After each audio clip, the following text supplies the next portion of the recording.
There's that rooster. Hello, friends. It's Tim Barnett here filling in for the one and only Greg Koukl, and I am joined by my friend and colleague, Alan Shlemon. How you doing, Alan? I am doing very well, thank you. And we just finished looking at the top 7 kind of pro-choice memes that are out there, responding to those. Now, we had promised top 10. So here's what we're going to do.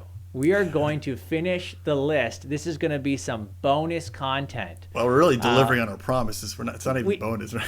That's right. You're right. We're just fulfilling a promise that we made. Okay, so we're not sure how long this will take, but we do have 3 more challenges, memes that we wanted to look at. Actually, some of these are really popular with well over 100,000 likes between them. So these are really popular. You may have even seen some of these challenges floating around on the internet. So let's dive into this. Are you okay with that? Yeah, let's do it. Okay, so here is continue our list. We did 7. This would be number 8 of our top 10.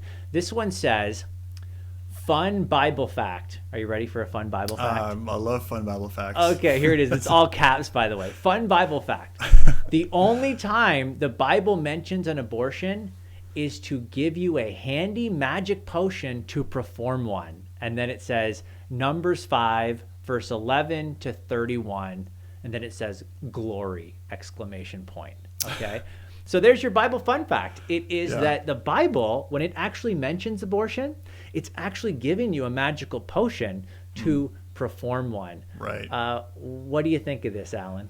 I'm not convinced that we're given a magic potion or that the Bible mentions abortion in this passage. So, although I will admit this passage is strange, and even when I read it the first time, I was kind of like, "What's going on here?" But basically, it's I guess an unusual test for adultery. So this is what this particular passage is trying to test for. And actually, I just pulled out one of the verses here that I think is the relevant verse, even though it's Numbers 5, 11 through 31. It's a longer passage. Here it says, if she has made herself impure and been unfaithful to her husband, this will be the result. When she's made to drink the water that brings a curse and causes bitter suffering, it will enter her. Her abdomen will swell and her womb will miscarry, and she will become a curse. Now that's, I think that's the NIV verse of it.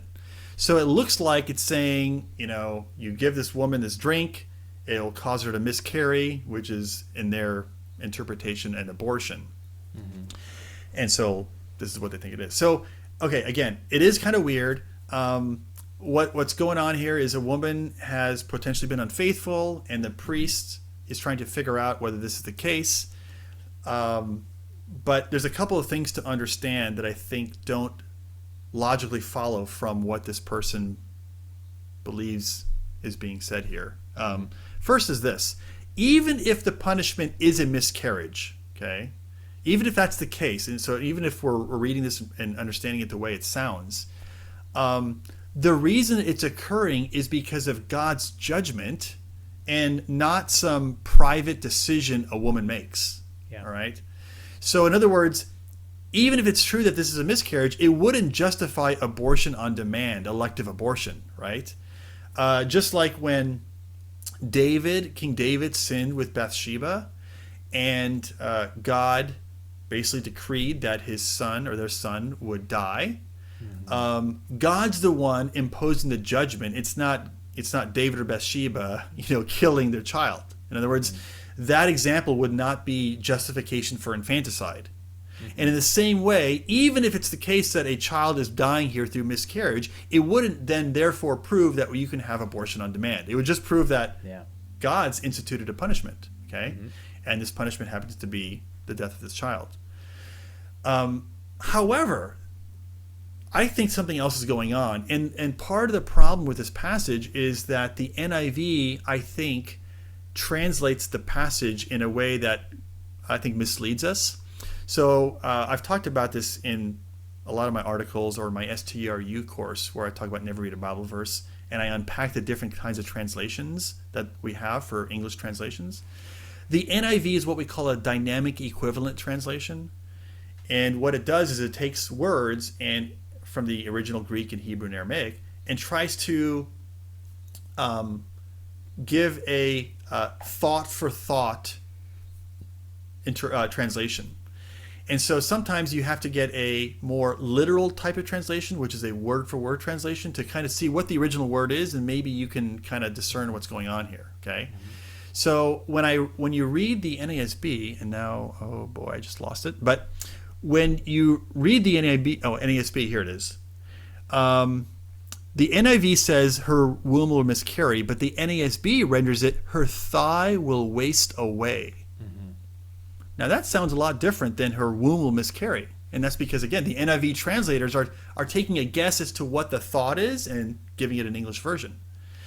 But I like the fact that the NASB and actually many other translations say this, her thigh will waste away. And so then it becomes the question, well, what does that mean? And if you go to the principle that we always talk about at Stand to Reason, never read a Bible verse, right? Mm-hmm. Read this passage in context. And when you read it in context, you get a hint or a clue as to what's involved here. And what you find out is when this woman takes this concoction, which is a mixture of like holy water and I think dust from the tabernacle floor. Mm-hmm. This is symbolic for a test that God is doing through the priests to see if she's unfaithful or not. And what it says is this: if she has not been unfaithful, then she will be blessed with fertility and she'll be able to have children. Mm-hmm. But if she has been unfaithful, then the curse will be that her thigh will waste away. And so when you understand the curse opposite of the blessing, you realize, oh, I see. The blessing is that she'll be able to bear children, and the curse will be barrenness, basically. Mm-hmm. Okay? So no child has been conceived. That's presumed in this person's meme. What you just have here is a woman who's been potentially unfaithful, and we're determining whether she has or not, has not been. Yeah. And God sort of renders that decision either by blessing her with fertility or cursing her with barrenness. Mm-hmm. So this has nothing to do with abortion, let alone miscarriage. Yeah. But that's just being read into it, And again, as we talked about in our original 1 hour thing, it's easy to just kind of throw out this little Bible fun fact in a short meme, but then to try to understand what's really going on requires a lot of energy and some interpretive work and some reasoning. So that's what I think is going on. Yeah, that's good. And I think your interpretation is consistent because, remember, this is a test that I think is actually meant as a grace to the woman to protect her against false allegations, right? Mm-hmm. So a husband couldn't just say, you're being unfaithful, okay, let's punish this woman. No. What's going to happen is there's no witnesses here. So who's going to be the judge? It's going to be God.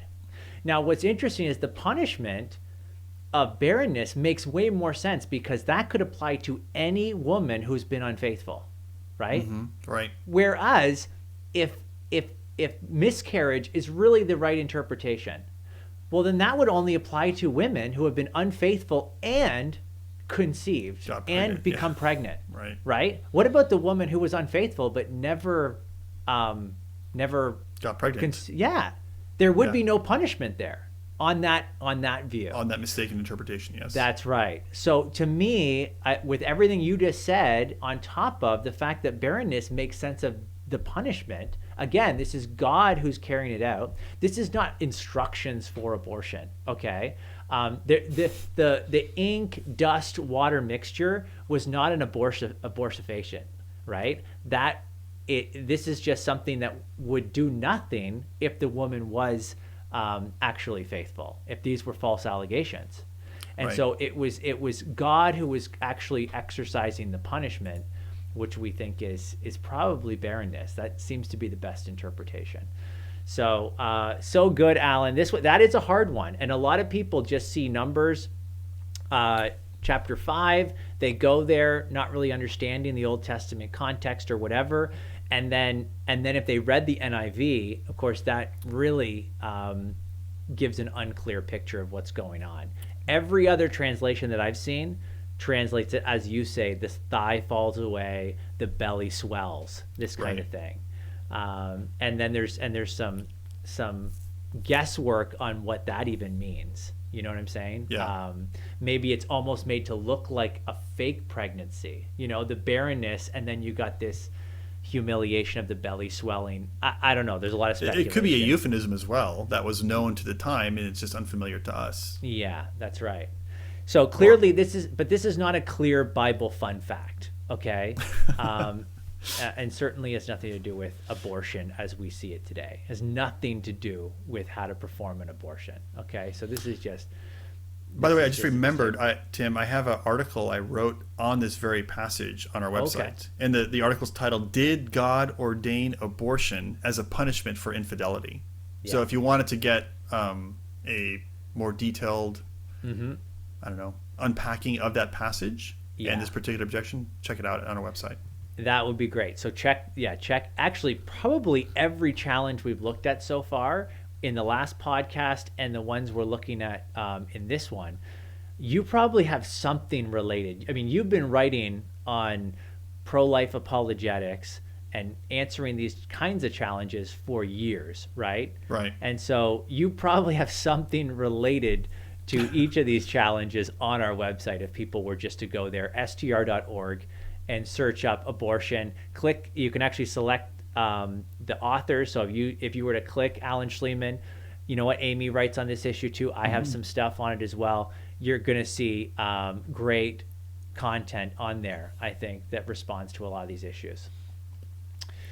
Okay, so that was number 8. Let's try number 9 here on our way to the top 10 pro-choice memes, responding to them. And so here's number 9. This one is really interesting. I don't know if I copied it so I'm gonna read it off here. By the way, this one has 100,000 likes. 100,000 people like this. Okay, so it says this: "Stop abortion at the source.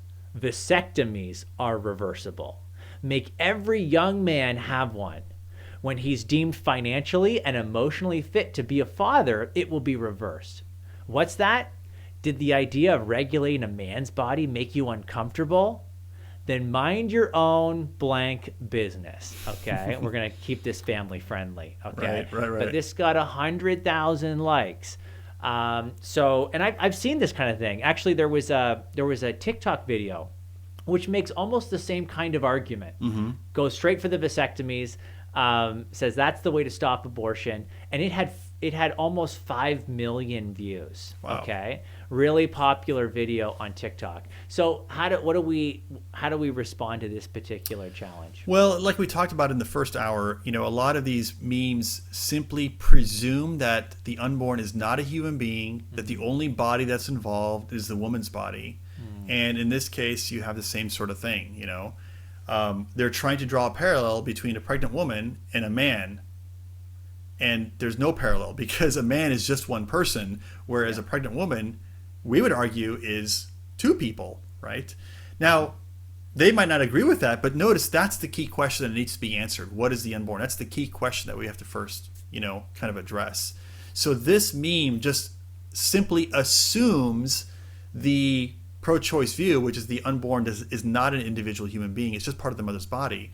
And so if you were to just try to respond to it in that sense, you're kind of starting with presuming their assumptions to be true, which puts you in a hole. So I would never kind of just move. If someone were to say this to me, for example, I would first want to unpack the question, what is the unborn? Because if the unborn is a human being just like you and me, then that person is inside the woman.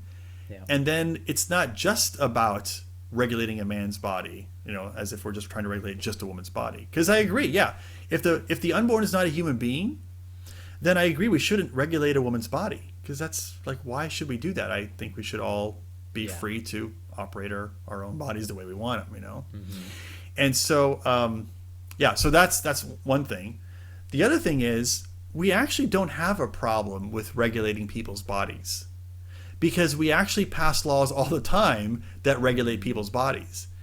And an example of that is if I wanted to use my body to, say, injure you, Tim, right? Now, of course, we're far away, but say we were in the same proximity, right? Yeah. I can't just punch you. I just can't like take a knife and stab you. I can't do certain things with my body to hurt you. And so the government does regulate my body and prevent me from doing that. Now, of course, the abortion choice advocate is going to say, well, but that's different because you're hurting another person. And I'm going to say, exactly.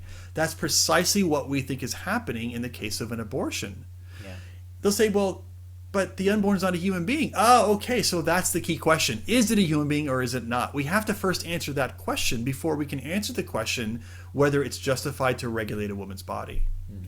So that's, again, a lot of these memes presume things, assumptions that we don't hold to. And so you have to kind of unpack those before you can really show what's wrong with them. That's really good. I think that's the main issue. There's some other things here too, like it says when he's deemed financially and emotionally fit to be a father, it will be reversed. Now, okay, so you get a vasectomy, and then okay, someone deems this person financially and emotionally fit to be a father, but does that still prevent women from being pregnant or making men commit or stopping women? Okay, let's say the man is financially and emotionally fit, but the woman isn't, and she says, my body, my choice. So to me, this, I mean, it's, again, we said there were some vacuous challenges. This one, again, is so, I mean, it sounds so good, because we're, let's regulate the man's body. But this does not actually solve any kind of abortion issue, okay? Because women, at the end of the day, if the argument is my body, my choice, will get to make the decision, right? And so we're not talking about the real issue. And the real issue is the unborn a valuable human being worthy of life? And that just seems to get ignored in this whole thing. Okay, are you ready for number 10? Yeah, let's do number 10. Okay, wow, so we're there already. Yeah, so this is one, man, it just keeps making the rounds. I saw it probably last year, and it had, when I saw it, a different person tweeting it, it had like 100,000 likes. This person tweeted has 40,000 likes. This one I think is more complicated. It might take a few minutes to unpack here. But here's, this one's interesting. So let me read it to you. It says, here's the thing, guys. It doesn't matter. It doesn't matter when life begins. It doesn't matter whether a fetus is a human being or not. That entire argument is a red herring, a distraction, a subjective and unwinnable argument that could not matter less. It doesn't matter whether you're talking about a fertilized egg or a fetus or a baby or a 5-year-old or a Nobel Prize winning pediatric oncologist. Nobody has the right to use your body against your will, even to save their life or the life of another person. That's it. That's the argument. You cannot be forced to donate blood or marrow or organs, even though thousands die every year on waiting lists. They cannot even harvest your organs after your death without your explicit written pre-mortem permission. Denying women the right to abortion means we have less bodily autonomy than a corpse. All right, so there it is. That's end quote. That's the meme, okay? Now, this meme isn't just a quick soundbite. This is a more developed kind of argument. This is a little bit different than some of the ones we've seen. And you notice that, man, they say it doesn't even matter when life begins. They grant that it's a human being. They grant that it could be a Nobel Prize winning pediatric oncologist, okay? Like a cancer doctor for kids. It doesn't matter, because nobody has the right to use your body against your will. All right, so there it is, Alan. There's the challenge, number 10. What do we do with it? So most of that is kind of theatrics. The main core of the argument there is nobody has the right to use your body against your will, even to save their life or the life of another person. And then they're just giving examples of like donating organs or blood and so on and so forth. Yeah. So, and I would say, in generally speaking, they're right about that. The problem is what they're trying to do is set up a parallel between two things, or an analogy between two things. You as an adult being forced to use your body parts for somebody else, and a woman who is pregnant who's forced to use her body parts for her unborn child. And the only way that works is if the two things being compared are parallel in morally relevant ways. Okay, I'm not denying they're not parallel in any way. I'm just saying they're not parallel in morally relevant ways. Right. So the first way I would say, or the first mistaken premise, the first way that they're not parallel, is that this argument presumes that a woman who's pregnant is using her body in an unnatural way. Okay, and that's not the case, right? When you are being asked to donate, say, your organ, right? This is not a natural thing to do. It's not the way the body was designed to do, right? Think about it, for example. What's the purpose of, let's just say you're going to donate your kidney, okay? What's the purpose of a kidney? Well, it's to filter blood, okay? Whose blood is it supposed to filter? Your own blood. Exactly right. Okay, what's the function of a uterus? To gestate a human being. What human being? Your own son or daughter. Okay, so notice the uterus is designed to do the very thing that is naturally designed to do the very thing that it's supposed to be doing in the case of pregnancy, which is to gestate the mother's own son or daughter inside. But when you donate organs or blood or whatever, like, this is a completely unnatural thing. It's not. That's not what they're designed to do. So I think this is one way that the analogy breaks down, is that in the case of a person being forced to donate body parts, that is a completely unnatural thing that those organs aren't designed to do. But in the case of pregnancy, a child is precisely in the exact organ that they're supposed to be when a woman is pregnant. A uterus is literally designed for that very thing, you know. So that's where I think one of the areas, or one of the ways in which the two scenarios break down. Yeah. And then the second main one would be simply the fact that this analogy presumes that a woman has no more obligation to her own son or daughter than she does to a complete stranger, right? I agree, we're not obligated to, donate our organs to strangers, right? Because we have no obligation to, save the life of people who are dying. Like, that's not something that we have to do by cutting out our organs. But that's not the same obligation that a mother or any parent has towards their children, right? Yeah. Like, for example, even just take born kids. Like, I am obligated to care for my kids. Like, obviously my kids are teenagers now, but suppose when they were just 1 year old or 2 years old, right? If I just left my house, and my wife and I just left our house and went to Florida for a vacation and just left our 2-year-old sitting on the couch, the law would say, sorry, you have an obligation to care for that kid and to protect them and nurture them. But I don't have that same obligation to, people down the street and their kids, right? And so what this kind of meme does is it makes it look like a woman has the same kind of relationship to her own children that she does a complete stranger. And I think that's the second key place where this analogy breaks down.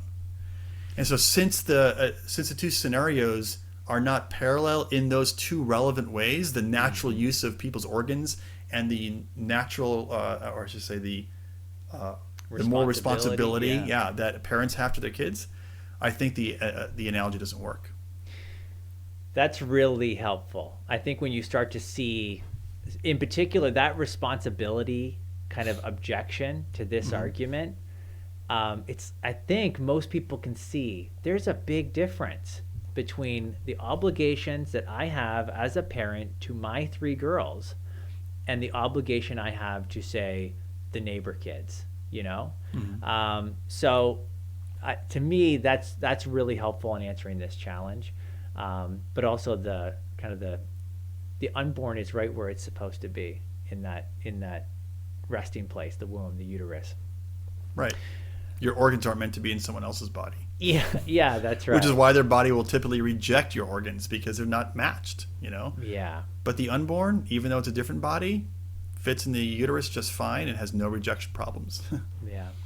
Yeah. So would you say that this particular challenge, this kind of bodily autonomy argument, is actually one of the well, a couple things, is one of the most popular right now. Like, people are willing to grant more and more, okay, fine, it's human. Fine, it's a person. It's even a Nobel Prize winning scientist. I still can do whatever I want. Are you seeing that in as you talk to people? I wouldn't say it's the most popular, but it has grown in popularity. Yeah. This is sort of a takeoff from Judith Jarvis Thompson's old argument called the violinist. Yeah. Where, and it's like you could see this person's, I don't know if they intentionally did, but they've taken parts of it where she says, you imagine you wake up, you pass out, you wake up, and you're surgically connected to some famous violinist, Mm-hmm. And it turns out that the Society of Music Lovers has kidnapped you and connected you to this violinist, and your blood is connected to their blood, and your kidneys mm-hmm. are filtering this violinist kidneys because they have some rare disease, and you're the only person in the world who's matched to care for them. Should you be obligated to stay in that situation for 9 months in bed, surgically connected to this violinist, this miniature violinist?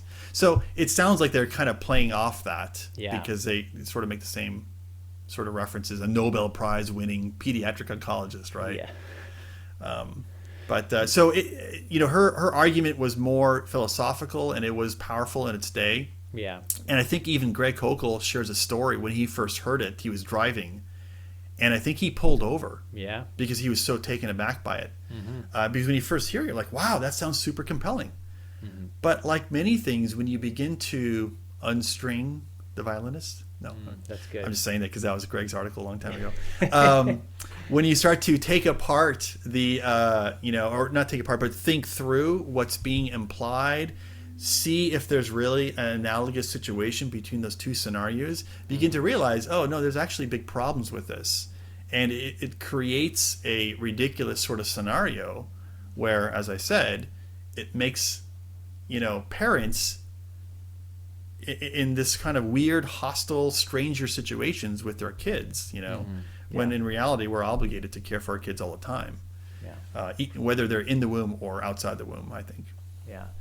Well, Alan, I've really appreciated our time together. What's interesting is you not only gave us good arguments in response, but you kind of helped us think through some of these things so that when we come across a meme that we didn't address in our top 10 here over the 2 podcasts, hopefully people saw, look, even in this last tweet, we see all these, we see this whole, like, there's a lot of rhetoric in here.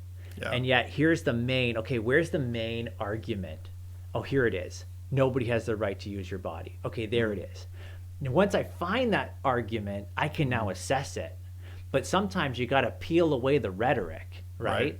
And you see a lot of rhetoric in social media posts and memes. And so I hope this is a good lesson to our listeners and our viewers here. Hey, find the argument and then attack the argument, not the person. Remember, with this issue, we want to bring truth, but we also want to bring compassion. Let's keep those things. Grace and truth. Alan, thank you so much for hanging with me for another half hour. It's been a blast. My pleasure. Thanks for everyone for tuning in. We will see you next week. Until then, give them heaven.